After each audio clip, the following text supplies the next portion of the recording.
Bienvenidos a Transformando el Talento. Hoy vamos a hablar de un tema que es de interés de todo y es de cómo mejorar la relación con nuestras finanzas personales. Soy Marideli Bonilla. Y yo soy Roberto Rosario y en el día de hoy venimos con un bombardeo de informaciones que serán de gran utilidad para el manejo de tus finanzas. Y todo esto lo vamos a tratar de la mano de un experto llamado Luis Mota, que es realmente un profesional muy preparado en el área de finanzas. Posee varias maestrías, dentro de las que destacan, señores, la de las mismas finanzas, análisis estadísticos y economía.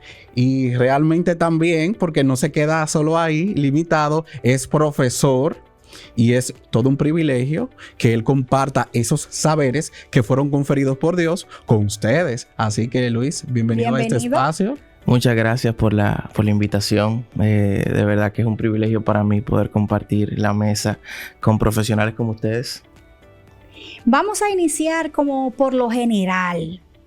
¿Qué se entiende por un buen manejo de finanzas personales? Bueno, el tema financiero por lo regular causa mucha conmoción y un buen manejo de las finanzas tiene que ver mucho con decisiones. ¿Cuáles son las decisiones que tú tomas en torno a tus recursos? Tiene que ser decisiones que te preparen de cara al futuro, no solamente pensando en lo que tú percibes hoy, sino lo que tú puedes percibir mañana y que hoy tú puedas consumir con tus recursos menos de lo que te ingresa para que puedas consumir y ahorrar. Yo entiendo que cuando tú llevas ese balance de cara al largo plazo, tienes un buen manejo de tus finanzas y un mejor resultado en torno a tu estilo de vida. Hay mucho que aprender porque se escucha muy fácil y los economistas y los expertos en finanzas, como nuestro invitado, lo dicen así como tan tranquilamente, pero a veces uno como que no la ve tan fácil manejar las finanzas. Y es que por eso hoy es que vamos a dar algunos tips de cómo mejorar.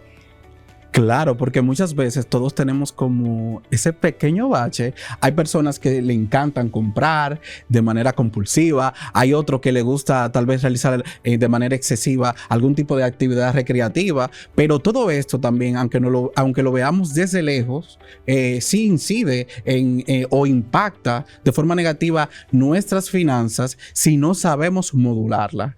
Así que yo quiero también que tú les expliques a la comunidad de Transformando el Talento por qué es tan importante realmente hacer ese switch, ese cambio de mentalidad de consumista a ser alguien más bien ahorrativo.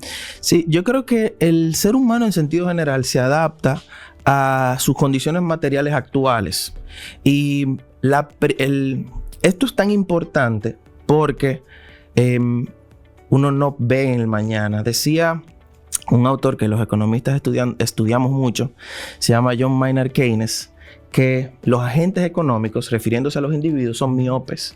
Dígase que no ven en el largo plazo. Sí, es cierto. Y cuando tú no ves en el largo plazo, tú tiendes a tomar decisiones convenientes hoy, pero que no te preparan para mañana. Por eso, el mismo estado, de hecho, de ahí surgen los sistemas de pensiones. ¿Por qué? Porque los individuos no tenían recursos para vivir en la última etapa de su vida, que quizás es la más importante. Claro que sí. Es la más importante porque tú tienes que lidiar con medicamentos, con achaques, con una serie... De hecho, algunos empezamos antes, no hay que esperar la pensión. Yo, desde que yo cumplí 30, me dolía la espalda. Llegando a lotá yo empieza. No sé a qué se debe eso. Bueno. Pero fue instantáneo. Y si eso es ahora, yo no quisiera imaginarme, ¿verdad? ¿Qué sucederá? Entonces, estos son decisiones conscientes y de envergadura, porque todos deberíamos estar en capacidad de preparar nuestro propio plan de pensión. O sea, que hoy que estamos en nuestra mejor etapa productiva, porque es así, nosotros iniciamos nuestra vida profesional y vamos educándonos, vamos preparándonos hasta que llegamos a una posición que te permite te da libertad, cierta libertad financiera, más de la que tú tenías antes. Cuando tú empiezas en posiciones bajas, tú estás cogiendo experiencias, tú estás aprendiendo, pero ya a medida que tú vas subiendo en el escalafón del mercado laboral, que es bastante complejo, Así es. Y competitivo también. Sumamente competitivo. Y ya después que tú llegas, entonces tú dices, bueno, aquí es que yo tenía que estar. Y hay una historia que me gusta mucho y la puedo contar porque claro que sí, él mismo la contó públicamente, que es de Alejandro Fernández W, que él es el hoy superintendente de bancos. Y Alejandro Fernández cuenta cómo fue su trayectoria. Él, de joven, en su mejor etapa productiva, él fue gerente de la propia superintendencia de banco. Y él se vio ganando mucho dinero, en una buena posición, jovencito. Pero el poder... Yo te iba a decir eso mismo. Lo hizo tomar malas decisiones. La misma que él reconoce. inexperiencia también. Y la misma inexperiencia y quizá algo de inmadurez. Porque aunque profesionalmente había logrado una buena posición, no necesariamente eso va atado. De la mano, exacto. Y hay factores relacionados a la edad también. Y él tomó malas decisiones, ¿verdad? Él mismo reconoce que tomó malas decisiones en términos financieros. Se alquiló un apartamento de lujo. Andaba en un vehículo de lujo. O sea, y cuando lo cancelan de la superintendencia, que él pensaba que él iba a estar ahí toda la vida, wow. Dios mío. Se vio en problemas. Se vio muchos problemas y de hecho ahí cayó en alcohol y una serie de cosas. Y un amigo le dice: Alejandro, yo quería decirte que tú estás mal. Y le dice: pero yo lo sé. Dame la solución. Dime soluciones. Porque esa me la sé. Claro. No, en serio, viejo, tú estás muy mal. Dice: está bien, pero ¿cómo lo logramos? Me dice: tú estás tan mal que cualquier cosa que tú hagas mejora tu posición actual. Y ahí donde está quizá uno de los grandes problemas. Cuando nosotros nos vemos allá, nos sumimos en la tristeza y nos ahogamos en... Abrazamos ese momento. Ay, padre, sí. Y salir de ahí cuesta. Y nos vemos tan mal que no tomamos ninguna decisión para mejorar. Y yo eso lo asocio con la gente que dice: yo no puedo ahorrar porque gano muy poco. Sí, claro. Yo creo que siempre hay espacio para reducir gastos. Siempre hay espacio para reducir gastos. Y ahorrar te permite pensar en el mañana. Cuando tú estás ahorrando es cuando tú dices: yo necesito más ingresos porque quiero hacer tal cosa. Sí, es así. Luis, y ya que tú hablas de esta parte, ¿qué es lo que realmente sucede en la mente de las personas? Porque cuando hay personas, por ejemplo, que son muy preparadas, que tienen varios talentos o lo que sea, ¿qué es lo que sucede con esa neblina? Porque es como una especie de neblina mental. Ok, es verdad, abrazo el Estado, pero tal vez no estoy haciendo nada para yo poder quebrar ese Estado. ¿Qué consejos tú tienes para una persona que esté viendo este video y que tal vez esté atravesando una situación similar con lo que tú estás contextualizando? Sí. Porque eso es la realidad. Es la realidad. Claro. Yo creo que ahí hacen falta buenos amigos. Porque sí, quizá conscientemente uno mismo no tiene, ni siquiera encuentra que está haciendo mal. No necesita buenos consejeros, buenas personas cercanas que puedan, en momentos así, hacerte un llamado de atención. Ahora, ¿qué sí podemos hacer? Prepararnos para ese momento. Okay. Eso sí está en nosotros. Cuando uno está pasando por una situación de dolor, por lo general, el dolor como sentimiento te nubla. Y eso es normal, eso está en nosotros, claro, los seres humanos. Eso viene por defecto. Así como la felicidad desmedida también te nubla. Por eso dicen que tú no puedes tomar decisiones ni muy dolido, ni muy feliz. Se toman malas decisiones en ambos extremos. Exactamente. Y por lo general, la racionalidad en la toma de decisiones se ve algo sesgada. Y eso no es, y vuelvo y lo repito, eso no es una condición anormal, eso es propio del ser humano. Ahora, debe haber alguien más sobrio que pueda decirte, hacerte ese llamado de atención. En el caso de Alejandro Fernández fue así. Y de ahí, para completar el cuento, de ahí él empieza a escribir artículos y a publicarlos en el periódico. Eso no le paga dinero, pero algo es algo. Claro. Cualquier cosa que hagas mejora tu situación actual. O sea, literalmente no estás haciendo nada para mejorarlo. Y él empieza a escribir artículos. Y de ahí sale Argentarium, que, bueno, ya lo vimos, Rexy Finanzas y una serie de productos que sacó, y fue una empresa bastante rentable. O sea que ese fue quizá el inicio de el Alejandro Fernández que ya nosotros conocimos. Porque yo mismo la escuché, él mismo la contó. Sí, yo lo escuché también. Pero sí, yo creo que en muchos casos nosotros necesitamos un compañero, una persona cercana que nosotros en cierta forma también admiremos y sepamos recibir consejos. Claro. Tú sabes que es importante, y siempre lo digo, y en otros episodios lo he dicho, rodearse de personas reales, porque en el mundo que vivimos del consumismo, de las apariencias, cuando estás en una posición donde hay abundancia, donde está produciendo, hay muchas personas a tu alrededor que tú piensas que son tus amigos, pero cuando llegan esos momentos de crisis, donde ya esa abundancia no está atada a esa historia que tú estás haciendo, tienen que estar los verdaderos amigos. Claro. Y por eso hay que prestar atención, que las personas con las que uno se rodean sean personas reales y que ese cariño, eso se siente, señores, cuando una persona, ¿verdad?, es real o no. Sí, Entonces, claro. ahí mismo te quiero preguntar, que todo esto lleva una cosa a la otra. Hay personas que trabajan desde muy joven y han trabajado siempre, pero nunca tienen como una situación económica estable y dicen, pero ¿y por qué si yo vivo trabajando? ¿Por qué si yo toda mi vida he trabajado, yo siempre estoy en un sobresalto y no tengo estabilidad económica? ¿Qué sucede? ¿Qué se puede hacer en estos casos? Ordenar los gastos. Yo me parece que lo mencioné, pero el gran problema cuando tú comienzas a trabajar es que tú gastas en función del hecho que te ingresa, ni siquiera del monto que te ingresa.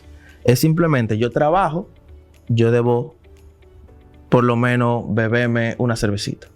Me lo merezco. Esa es la palabra. Me lo merezco. Porque me lo merezco. Entonces empieza con Pero cosas porque me lo pequeñas parezco consciente, tú sabes, medio controlado. y va agrandando. Sí, ese me lo merezco va a Yo tengo que, llega Navidad, yo tengo que comprarme una pinta de Navidad porque me lo merezco.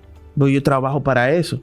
Entonces no hay un control de gastos. Y de hecho, tú ni siquiera ves los gastos misceláneos, los gastos pequeños que tú haces, gastos que son hormiga, muchos. que creo le dicen. Que son muchos, exactamente, los gastos hormiga, que son tantos que llegan a tener montos considerables. Dígase, yo no quiero comer en la casa, yo quiero comer hoy fuera. Me voy a para comprarme un Wendy's o un McDonald's o Taco Bell, no sé. Pero eso tú lo vuelves rutina. Ya eso representa un monto considerable. Andar en Uber. No voy a llegar allí en Uber. Son 200, 300 pesos que cuando tú los multiplicas se vuelven montos considerables. Pero lo que nosotros deducimos de nuestros ingresos de manera natural son los gastos corrientes importantes. Dígase, si tú pagas alquiler, tú sabes que tú tienes que pagar, imagínense, 10,000 pesos de alquiler y gano 30. Al cabo de los 30, tú entiendes que debes pagar los 10,000 de alquiler, los 2,000 del teléfono y tienes los gastos puntuales, pero tú no sabes o no recuerdas o no estipulas el hecho de que te compraste 7 McDonald's, que la tarjeta ya tiene un monto importante. Sí. Porque tú estás dando tarjetazos, sacaste dinero y pagaste, fuiste al colmado, compraste tal cosa. Y eso no está dentro de tu gasto. Y cuando llega el cierre de mes, que tú vas a pagar todos los compromisos financieros que tienes, tú dices, pero, ¿dónde se fue mi dinero? ¿Y dónde se fue? Entonces, observar. Y algo que yo recomiendo mucho, no es fácil, o sea, yo creo que es un trabajo importante, pero yo lo recomiendo, es tener un Excel donde tú puedas colocar absolutamente todos los gastos que tú haces diario y clasificarlos. O sea... No es estresante hacer eso. No es fácil, pero tú lo puedes hacer rutina. Porque tú sacas tu celular y agregas McDonald's tanto y le pones el monto. Sí. Y tú vas viendo al cierre de mes dónde tú debes hacer ajustes, porque hay que hacerlos. Claro. Hay que hacerlo. Y si tú no lo haces cuando ganas 30, no lo vas a hacer ganando 200. Mientras más recibes, más consumes. Exactamente.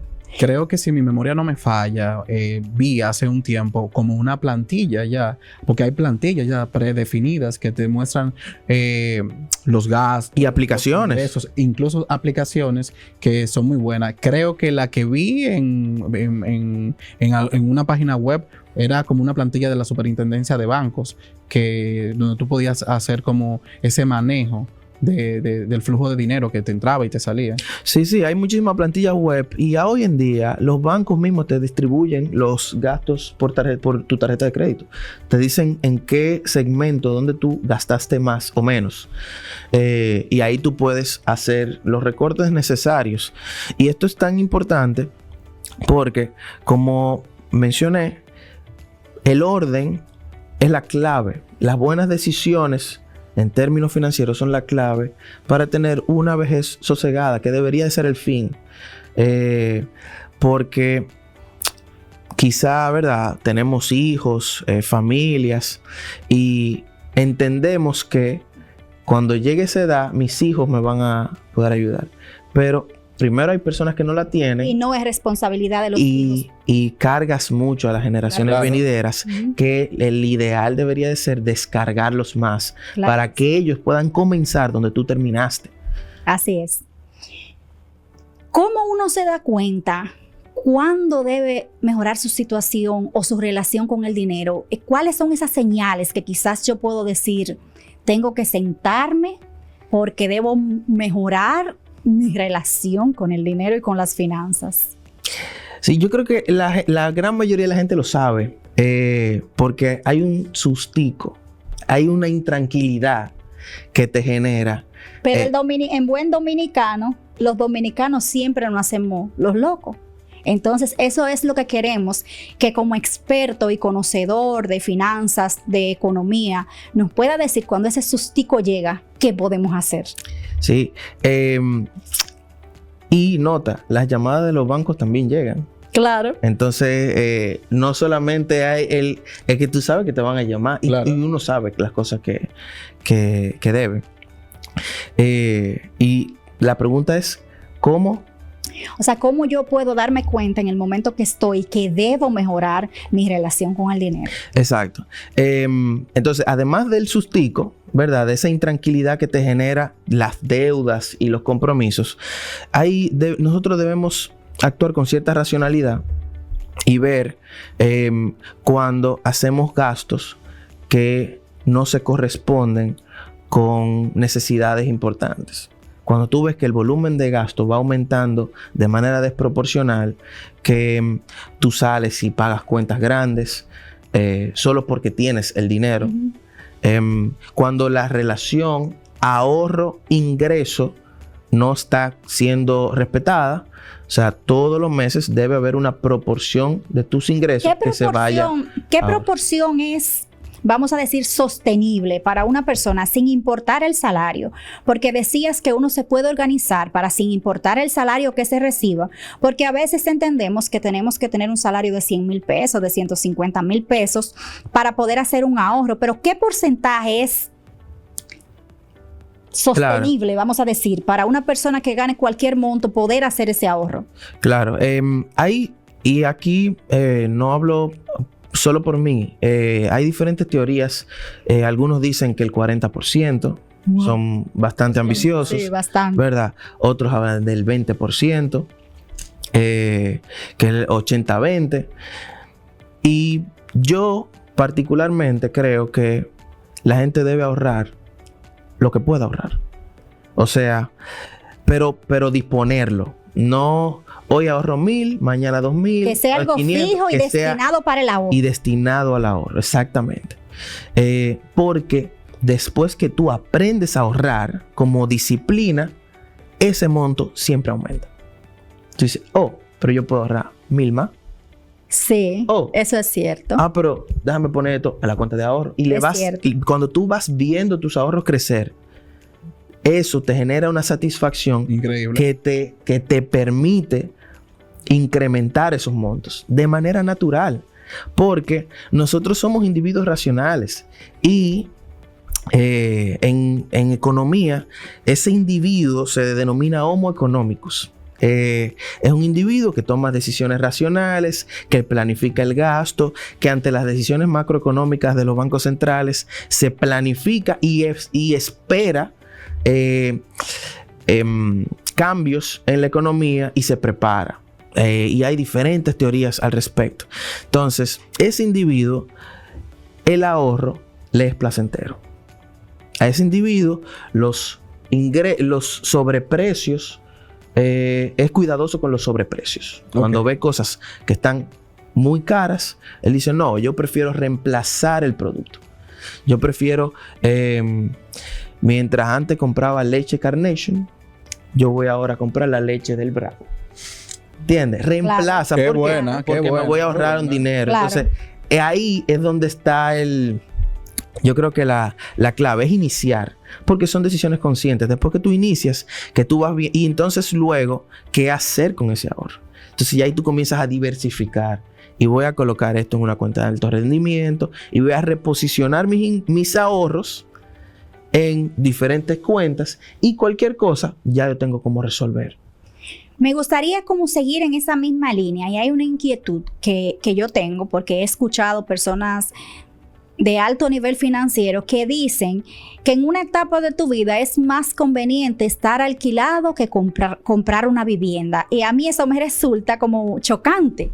Entonces, desde el punto financiero y económico, quiero escuchar tu punto de vista, porque a mí como que me resulta chocante. Todo ser humano, sobre todo en estas regiones, quiere tener su casa y quiere tener su techo propio. Entonces a mí me resulta, ¿es más factible económicamente vivir alquilado o es más factible tú comprar tu vivienda? Es una decisión, es una pregunta capciosa. Sin embargo, yo me he hecho esa pregunta múltiples veces, porque tú te topas con muchas personas que dicen que hay que comprar, y te topas con muchas personas que dicen que hoy no conviene comprar. Sí. La decisión de comprar un apartamento tienes que estar atada a el poder adquisitivo que tú tengas. ¿Cuánto vas a pagar del financiamiento? O si tienes para comprarlo. Si tú tienes un dinero ocioso, poca gente tiene 10 millones de pesos ociosos, ¿verdad? Muy poca gente, claro que sí. Pero si tú tienes un dinero ocioso y tienes la posibilidad de comprar y eso no te va a hacer falta, es una buena decisión. Porque es una inversión, el inmueble va a aumentar de valor en condiciones normales. Es una buena decisión. Si tú tienes un negocio y tienes esos mismos 10 millones de pesos y puedes hacerle una inyección de capital para que el negocio aumente la producción, eso es una buena decisión. Y vivir alquilado, porque el mismo negocio te va a pagar el alquiler. Entonces sigue siendo una buena decisión financiera. Ahora, si tú eres un empleado y tienes unos ahorritos, lograste completar el inicial, y tú ves que con el inicial, el restante que vas a pagar cuando lo distribuyes en los 20 años que vas a durar pagándolo, hace sentido. Dígase, bueno, yo ahora mismo estos son mis gastos fijos. Por eso es importante la planificación financiera y la planificación de los gastos. Mira, yo ahora mismo gasto tanto en barbería o en salón. Ay, sí. Que eso es un monto importante para nosotros. Bastante significativo. Gasto X monto en colegiatura, X monto en transporte, y así sucesivamente. Papá, estos son mis gastos fijos. Yo puedo disponer, y tanto se destino a ahorro, yo puedo disponer este monto para el pago de la cuota. Y también es una buena decisión comprar. Ahora, enliarse con el ideal de estoy pagando algo que es mío es un error para mí. Pensarlo de esa manera. O sea, yo voy a pagar 85,000, 90,000 pesos de préstamo hipotecario para en 40 años poder decir eso no. La vivienda es mía. Creo que es un error, porque uno es hijo del destino. Decía Ortega y Gasset que el ser humano es él y sus circunstancias. Sí.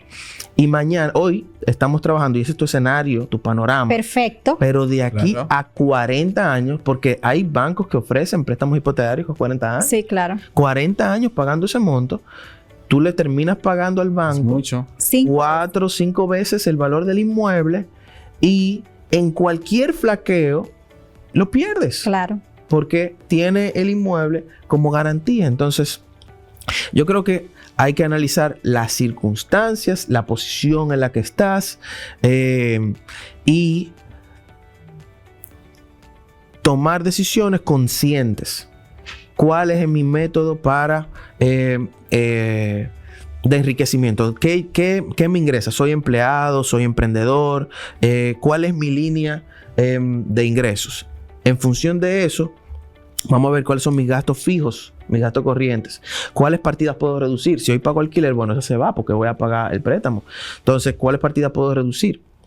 Y en función de eso, entonces tú dices, bueno, ya mis ahorros llegaron a este nivel, yo puedo ahora comprar manteniendo un nivel de ahorro tal que me permita realizarle abonos a capital periódicos al préstamo. Para ir bajando ese capital. Para ir disminuyendo. Y eso es tan importante que cuando tú no le haces abonos a capital desde el día en que lo compraste, estás pagando un volumen de interés sumamente más alto que el que pagarías haciéndole los abonos a capital al final. Puedes hacerle el mismo abono a capital, pero como creo que es un término que muchos conocen, las tablas de amortización, Sí. el porcentaje que tú pagas de capital en las primeras cuotas es ínfimo relacionado con el porcentaje que tú pagas al final. Al final se pagan casi el 100% de capital, las últimas cuotas, y al principio casi el 100% es de intereses. Entonces, cuando tú pagas el capital al final, tú prácticamente le estás adelantando el dinero al banco. Claro, ya no te resta. Y en la parte laboral, cuando un empleado, una persona que recibe un salario mensual, no sabe manejarse financieramente con ese salario que recibe, ¿cómo entiendes que puede afectar su rendimiento laboral o su estabilidad laboral o su tranquilidad, si esto ocasiona cierto nivel de estrés? Sí, claro. Y yo creo que no solamente, no quisiera, sé que es de finanzas, pero no circunscribirme solamente a la parte financiera. Todos los problemas que tiene un individuo le afectan su entorno laboral. Porque somos seres sociales. Claro. Sí, pero sabemos que la parte económica es un factor. De hecho, las tasas de divorcio en alto porcentaje son por asuntos económicos. Entonces, por eso me gustaría saber esa relación de ese empleado cuando está inestable con el dinero, cómo se refleja en ese rendimiento que yo estoy teniendo en mi entorno laboral. Claro, definitivamente tu nivel de estrés aumenta, por ende, tu capacidad de concentración disminuye. Y yo creo que ese es el principal detonante.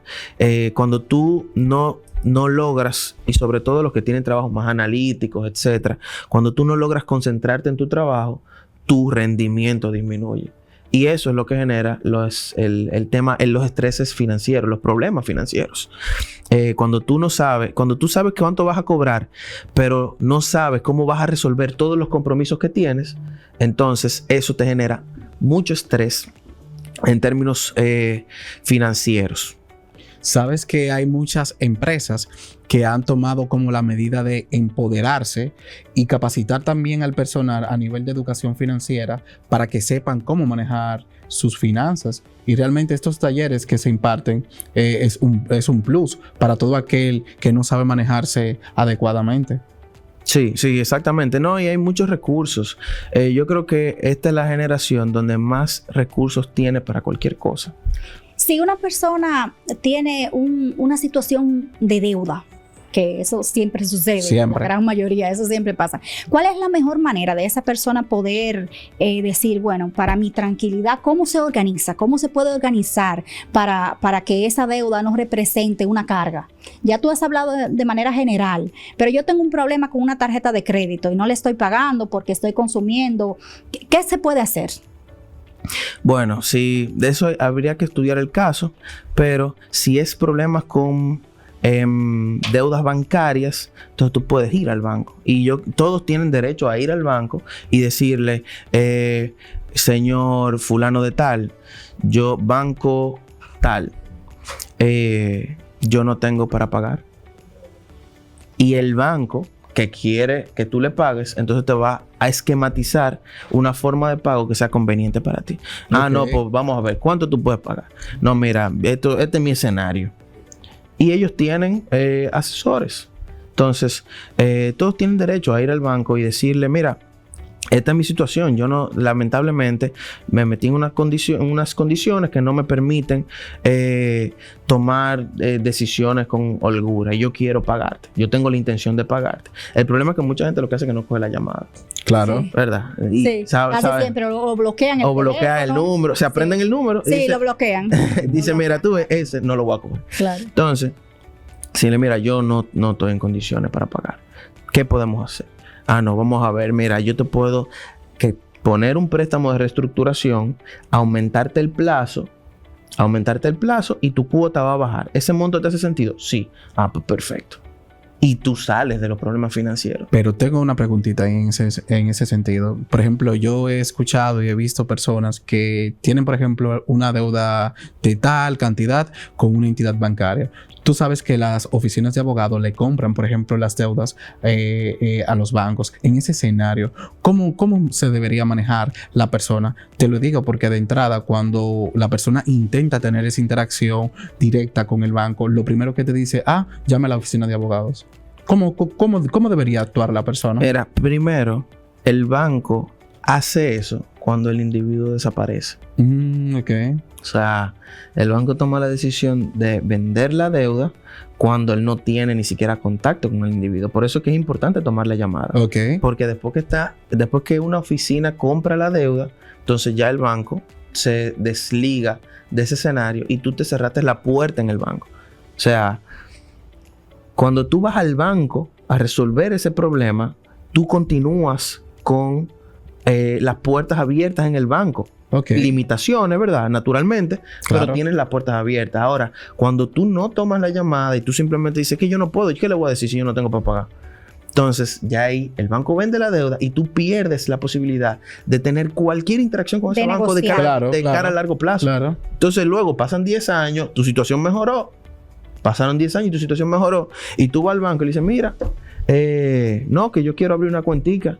Y cuando revisan, dicen, no, lo siento, usted no puede abrir esta cuenta. Hasta para aperturar una cuenta, pues eso se toma en cuenta. Yo quiero que tú le dejes como ese mensaje, no solamente a las personas de nuestra comunidad, sino también a quienes dirigen, cómo pueden apoyar al personal de sus instituciones, de sus empresas, a mejorar esa relación con el dinero, qué tipo de capacitación, porque yo entiendo que es una responsabilidad de todo y hay personas menos favorecidas que quizás no tienen la forma de tener a su alcance informaciones importantes, pero si las empresas y las organizaciones dicen, bueno, vamos a capacitar para que sin importar el nivel de nuestros empleados, ellos puedan tener una buena relación con el dinero. Y también a las personas en sentido general, ¿qué pueden hacer para que esa relación dinero-persona mejore y que sea sostenible en el tiempo? Sí, esos consejitos para ambas partes. Claro. Bueno, digamos que gran parte lo hemos dado en el transcurso del programa. Claro. Pero el primero es planificar los gastos. Es ser consciente de todo lo que se gasta. ¿Que puede representar un trabajo? Probablemente. Pero es importante porque es lo que te permite tener un esquema que sea realista de en qué pie estamos parados. ¿Cuáles son mis gastos recurrentes? Uno por uno. Y clasificarlos. La gente, y aquí voy a tomar una frase de un amigo, la gente siempre sabe que él ingresa, pero no que gasta. Que gasta, sí. Entonces, saber cuánto te ingresa, como consejo, los gastos nunca pueden superar el ingreso. Eso es ley 101 en finanzas. Tú no puedes gastar más de lo que te ingresa. Claro. Y es hoy muy fácil porque las tarjetas de crédito, por lo general, nos permiten gastar más de lo que nos ingresa porque gastamos lo de la tarjeta y lo de efectivo. Sí, pero entonces a largo plazo no es sostenible porque viene la situación entonces. No es sostenible, exactamente. Entonces, no gastar más de lo que te ingresa, planificarte, ahorrar ahorrar es sumamente importante. Hay una proporción de ingresos que debe destinarse a ahorro antes de pagar los gastos. Por eso es que el ahorro tiene que estar dentro de tu planificación. Claro. Y por eso es que un porcentaje específico, un monto específico, pierde sentido, porque lo importante es iniciar. Yo siempre recomiendo, planifiquen el ahorro y tomen esa decisión a priori. Antes, ¿cuánto voy a destinar al ahorro? Y ya, y lo demás, asuman que ganan menos y empiecen a utilizar eso para pagar. ¿Qué capacitaciones entonces ahí mismo podrían dar las empresas y las organizaciones para que sus empleados puedan, pues, de manera mínima por lo menos, tener esa buena relación con el dinero? Sí, yo veo que la mayoría de las empresas grandes dan cursos y talleres de finanzas personales. Hoy en día hay acceso a muchos cursos en LinkedIn, en diferentes plataformas de finanzas personales, y de hecho hay módulos y niveles que tú puedes empezar básico y terminar invirtiendo en la bolsa de valores americana. O sea que es un mundo muy amplio, porque puede iniciar registrando en el Excel gasto por gasto, bla, bla, bla. ¿Qué nota? Eso es lo que hacen las empresas. O sea, las empresas registran en los formatos 606, 607 todo ingresos, lo que compra y todo lo que ingresa. Claro. Entonces, ¿por qué razón, si las empresas tienen un departamento de contabilidad, no podemos hacerlo? No podemos hacerlo nosotros. Entonces, no, y que es obligación. Sí. Es un formato de envío de datos que es necesario. Entonces, ya luego que tengamos un colchón importante, entonces ver en qué podemos invertir ese dinero. Y hoy en día hay cuentas de alto rendimiento, hay fondos de inversión que dejan un porcentaje importante, sobre el 13% de rendimiento anual. Que es bastante significativo. Claro. En la República Dominicana tenemos acceso ya a mercado de valores, que eso es algo que no existía quizá en la etapa de nuestros padres. Sí. Entonces, hoy hay acceso a muchas fuentes de reposicionar los ahorros que nosotros debemos tomar en cuenta para garantizar una vejez sosegada. Sabes que tengo una última inquietud. ¿Cómo yo puedo mantener el equilibrio realmente entre crecer profesionalmente y mantener estabilidad financiera? Te lo explico llanamente. Tú sabes que hay personas que desean, por ejemplo, crecer, hacer una maestría o demás, pero está la facilidad del tema del crédito educativo y optan por esa vía. ¿Es viable o no es viable? Sí, yo creo que ahí hay decisiones que priman y la educación prima. O sea, la educación es una inversión. Entonces, las inversiones tienen un retorno. Esa es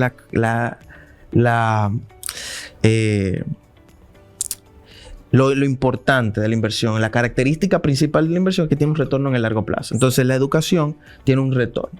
Y endeudarse para educarse no siempre es una mala decisión. Debe ser un préstamo razonable, naturalmente, pero debemos partir en que mañana nuestros ingresos están atados a nuestra capacidad adquisitiva, a nuestra capacidad educativa, Okay. al nivel en el que hayamos llegado en términos de educación.